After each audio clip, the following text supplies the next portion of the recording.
Hi friends, Swapna Khushboo चॅनलमध्ये तुम्हा सर्वांचे स्वागत आहे. फ्रेंड्स, आजच्या व्हिडिओमध्ये आज आपण कहाणी दिव्याच्या औसीची ही जाणून घेणार आहोत. त्याआधी तुम्ही जर चॅनलवर नवीन असाल तर चॅनलला सबस्क्राईब करा. तर फ्रेंड्स, आता आपण कहाणीला सुरुवात करत आहोत. ऐका दीपकांनो, तुमची कहाणी.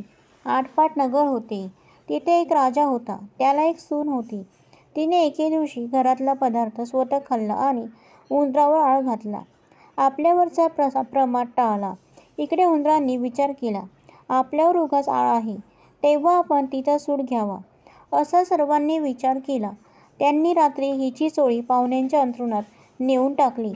दुसऱ्या दिवशी हिची फजिती झाली. सासूदिरांनी निंदा केली. घरातून तिला घालवून दिली. हिचा रोजचा नेम असे. रोज दिवे घासावे, तेलवात करावे, ते स्वतः लावावे, खडीसाखरेने त्यांच्या ज्योती साराव्या. दिव्याच्या औसेच्या दिवशी त्यांना चांगला नैवेद्य दाखवावा. त्याचप्रमाणे ही घरातून निघाल्यावर ते बंद पडले.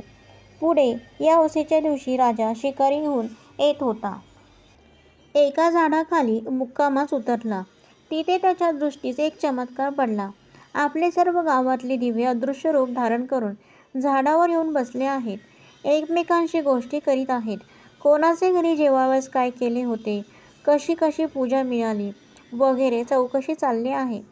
सर्वांनी आपापल्या घरी घडलेली हकीकत सांगितली. त्यांच्या मागून राजाच्या घरचा दिवा सांगू लागला, बाबांनो, काय सांगू, यंदा माझ्यासारखा हतभागी कोणी नाही. मी दरवर्षी सर्व दिव्यात मुख्य असायचा. माझा थाटमाट जास्ती व्हावायचा. त्याला यंदा अशा विपत्तीस दिवस काढावे लागत आहेत.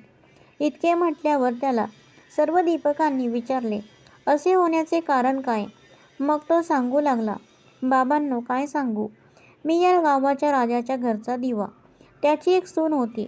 तिने एके दिवशी घरातला पदार्थ स्वतः खाल्ला आणि उंदरावर आळ घातला.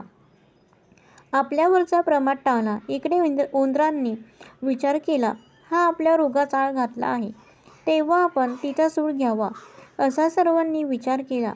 रात्री तिची चोळी पाहुण्यांच्या अंथरुणात नेऊन टाकली. दुसऱ्या दिवशी तिची फजिती झाली. सासूदिरांनी निंदा केली. घरातून तिला घालवून दिली. म्हणून मला हे दिवस आले. ती दरवर्षी माझी मनोभावी पूजा करीत असे. जिथे असेल तिथे खुशाल असो, असे म्हणून तिला आशीर्वाद दिला. घडलेला प्रकार राजाने श्रवण केला. आपल्या सुनेचा अपराध नाही अशी त्याची खात्री झाली.